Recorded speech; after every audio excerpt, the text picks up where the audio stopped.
Welcome. Good afternoon. Good evening, ladies and gentlemen. This is podcast number 14,732. No, just kidding. It's only been a couple.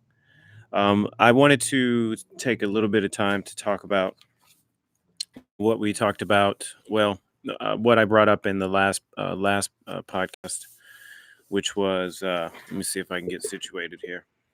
This is better. Um, what we talked about in the last podcast, well, a segment, a part of the podcast from last time, I talked about Russian bots and Russian manipulation, and I think it's important that people really understand what's happening and do some of their own research. So a couple years ago, I stumbled upon an article that spoke about uh, the fact that Twitter, the internet, Facebook, sites on the internet, Facebook, and a multitude of other sites were being manipulated and um, essentially controlled by, uh, in some cases, AI, in some cases, groups of people, groups of hackers, groups that are hired by the may possibly be Russian government. Who knows? It could be, corporations from other countries, but particularly Russia is who I wanted to focus on. I'm sure that there are other countries doing the same thing. Any country that has their sights or interest in being a superpower, and I think there's a realization that whoever controls, obviously, the narrative, no, there's not a realization. Everybody knows this, but I think the narrative on the internet is actually more important than ever before. And this has been probably significantly important since um, maybe early 2000s, sometime in the late 90s. I think that countries have known about it since then, and the public has is starting to catch on. And what I noticed for myself is that I noticed that people, my friends, my casual acquaintances, my customers, interactions in the street, interactions in grocery stores and restaurants and coffee shops and any public place for that matter. But ultimately, just overall personal or human contact. I noticed that there was a bit of a change, and this started happening uh probably, I don't know, 8 years ago, maybe 10 years ago, and it got significantly more uh, contentious, more tension. There was significantly more tension um, as in the last maybe 5 years. And so, anyway, going back to the article, so I read an article that around that time, Russia in particular had launched this kind of assault on the internet against ultimately the United States. They're probably doing it everywhere, but the purpose of it was to spread propaganda about anything and everything, and to create this kind of uh, negative discourse and negative perspective. Well, not negative. Ultimately, actually, it created opposing opinions about a particular things on the internet. So, example would be you go on Facebook, and let's say you are a person who has some. Let's say you're a Democrat, right? And you go online and you want to find out some facts about the Democratic Party or whatever. So you go onto a site and you put in specific keywords, and I wish I could come up on the fly, like a specific keyword, like let's say gun control actually would be a good one to kind of throw out there. And so Facebook or Twitter or their algorithm would pick up the fact that you're searching for gun control, and then all the articles, all the tweets, all these particular things would come up about gun control based on the way that you searched. And you were sometimes led to go into let's say a forum or a conversation with someone, and a lot of times it wasn't even a person, it was a bot or a group of people just spewing out specific uh, ideas about a particular thing that created conflict for the person who was searching. And so, for instance, let's say if you were against gun control or for gun control, you would have the option based on the way you searched, and they figured out that the algorithm could send you into or guide you towards a specific um, point of view that would create more conflict. And also, I guess that's not really the proper way to describe it. Actually, what happens is people have search bias and interest biased, and so bias. So when you go in and you search, let's say you are against gun control or you for gun control, you can go in and put in I hate guns or whatever, and so you would be led to a forum, and then in the forum you would have people that are against guns, and then you would have people that are for guns, and in that particular forum there would be an argument. All the while, you didn't recognize that you may actually be the only real person, um, or at least the only person from America in the forum. And so you leave that particular forum or that conversation. It could even happen on Twitter as well or Facebook. You leave that particular area um, pissed off because someone has basically baited you into to um, being angry about your position by uh, by bringing up an opposing perspective. And this was done on purpose, and it's been done to millions of people. And so what's happened is if you were even a moderate person on a particular position, you could have um, been basically put into a fight that made you kind of double down on your position or entrench yourself in your ideology even more because someone has basically said something negative about your position or about you.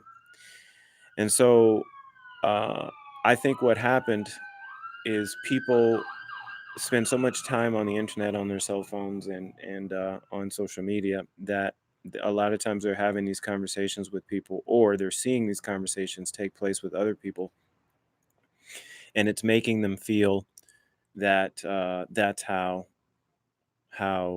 everybody feels. And so when they're, let's say, in reality, and they go to a restaurant, they think that those people in the restaurant are people that are um, the same people that are in the forum. That's just what happens. People are on edge. They feel a bit anxious about their position and what happened, and uh, they kind of project that onto the people in their community. And so I noticed that happening. So anyway, I did a little research, and I should have the person's name. Let me find her name. One of the people who first discovered this was her name was Renee DiResta, Diresta, and I think she's some kind of research person, technical research person at Stanford, and basically she studies narrative manipulation. Okay, and it's a very important thing because I noticed that they're having their perspectives changed, and also if you ask a person about the opposition, so why are people opposed to your opinion, they typically don't have a real idea about um, what's their opposition to their particular point of view. And eh, especially as adults, I mean, I could see if we are kids, even kids in debate are taught to understand the other person's perspective. So in order to debate that person. So anyway, I think people need to stop being so entrenched in in their ideologies and start listening to both sides and start forming more uh, looser um, holds on their particular opinions until they have solidified their understanding of both sides. Because you most likely forced into a corner on your opinion and then emboldened by, let's say, aggression that is not even a person in most cases, and or a lot of cases. I shouldn't say most. I would imagine that if it's bots, it's probably most cases because you can certainly employ more bots than you can people. But be clear about this. This is happening. It's happening every day, and you have to be careful with what you believe is happening. Oh, there's a spider on my table. Wow, they're so good. They see so well. Look at that. Wow, got him. Anyway, so just okay. So that's kind of where we are today. Now, look at my camera shaking. That's where we are today. I think that what I'd like to do is tell you about my perspective again, and why I think this is important.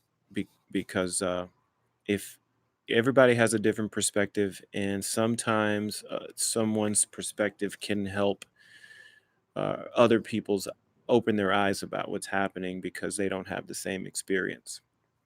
So when I first came to, well, when I earlier when I came to Los Angeles, when I first had come to Los Angeles, I worked for a company, uh, and in that company they had employees that they were hiring as I can't remember exactly what it was called. It's not like a charity hire, but they hired people from other countries as sort of like an entryway into the workplace in the United States, and it was a very low level, low entry um, or entry level job. The job was essentially stocking, so taking stocking and cleaning, and not cleaning like cleaning toilets and stuff, but tidying up the place. This was a clothing company. So these people were Russian, and there was, I think, anywhere from 15 to 20 of them, if I recall. And nobody really spoke. Actually, that's not true. A lot of them did speak English. Maybe 50% of them spoke English pretty well. And what I mean by pretty well is they could hold a conversation with um, you know, a limited vocabulary. But anyway, the point is that they were here. Now, how they got here was there was a Jewish organization who does kind of like almost like a halfway house for what they referred to them as refugees, and some of these people were Jewish, and they were um, being treated unfairly in Russia, so they were able to come to this country as refugees, and this particular uh, organization would do all of their paperwork, make sure that all of them were legit, and provide them with some sort of green card or some kind of citizen, not citizenship, but the ability to have a green card and work in the country. I don't know exactly what paperwork they had, but I know that some of them did have. They had to stay here for a certain amount of time, and they had to do certain things um, in order to get their green card, or um, what is the other thing called? Anyway, so that's a whole other discussion I'd like to talk about later, and so we'll we'll talk about that another time, is that there are organizations that allow, or that the government works with to allow people to come into the country, and they provide a lot, like essentially a springboard into success. One of the things I will say about these people, first of all, they were very nice. Most of them, not all of them, but most. There were two or three bad apples. They had a huge sense of community, where they like to hang out together and have dinner together and drink together and talk. All of them were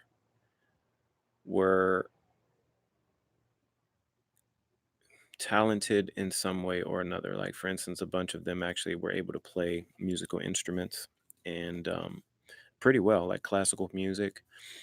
Um, some of them could speak other languages, I think. If I recall, a couple of them could speak German. One of them was actually from Iran, and so he spoke Farsi. He actually didn't speak very much English, but actually any English at the time. And I think there were like two or three again that didn't speak English either. So I'm rambling a bit about this group. It's actually kind of interesting because you had some people. I'm actually not from California. I'm from another part of the country, Mississippi. And so for me to meet people from Russia, and there were a couple of other people later on, but from Russia and Iran was actually unusual. I don't. And when I grew up in Mississippi, there were only, excuse me, there were only black people and white people. And when I say only, I mean, there was two Chinese people in my town, and they owned the Chinese restaurant. And there was one um, uh, Mexican person who, at the time, I didn't know he was Mexican, um, because he had integrated into the community, just as any other person would. He was, light skinned, but he definitely wasn't white skinned. But anyway, so for me to see people from another part of the world like that was very unusual. So maybe that's why I found it to be interesting. But as I said in the other podcast, one of the things that was striking to them when they first came to America, and spent some time here, was that Americans did not speak about Russia at all. Like, never. They didn't hear it on the news. It wasn't in the newspapers. It wasn't a part of a conversation. Um, it just never came up. And if you remember back in the 90s, we never talked about Russia. We talked about Russia in the 80s, when we were uh, when Ronald Reagan had his little spat with Gorbachev. But since the wall was torn down, and the let's say communism fell, or the Soviet, the USSR, dissolved, there was essentially no talk of Russia for 20 years.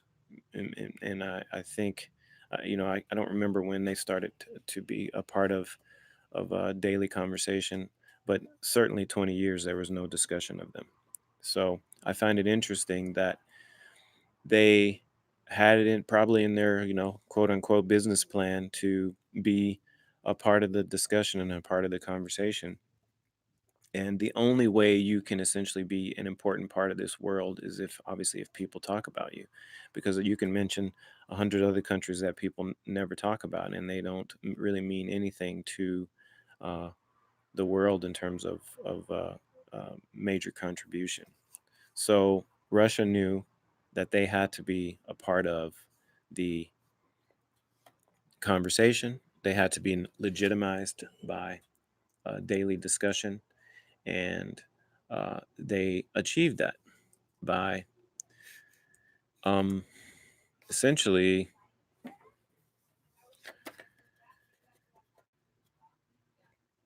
making themselves a part of the vernacular. So that's a big deal. And people have to realize that if I mean, I'm not saying you can't ignore them because they are essentially a superpower. They have um, nuclear weapons, and maybe sometimes they have bad intent, or maybe all the time. I don't know if they have it all the time. But what happened with Ukraine wasn't cool. So anyway, think about the fact that we talk about them all the time, and we didn't for like 20 years, and now we're talking about them all the time, and maybe we need to pay attention to uh, how we view this country and uh, how we view that country, and maybe eliminate some of the importance of them being in the discussion. They're on the map now, though. So I also remember that someone famous in Russia, I can't remember his name, said something to the effect of that they were going to create such turmoil via um,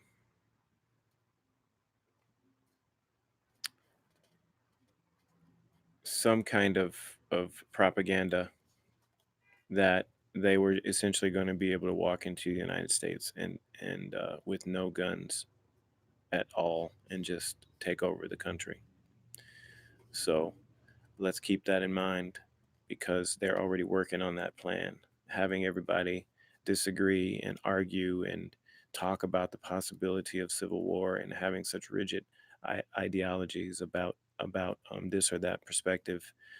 Most people, and when you really talk to them, have very moderate views about things, and I shouldn't say moderate views, but most people are good, and they want good for themselves and their family and the people around them. And we need to stop uh, putting ourselves in these sort of tribes and groups and deciding that we want to be against other people. I don't think it's a smart thing. And if anybody has ever played sports or been a part of any community where there's some diversity, and I don't mean like racial diversity, I mean just diversity in terms of backgrounds and education levels and things, you do find that you can find something that you like about everybody, and find something that you have in common about or with everybody.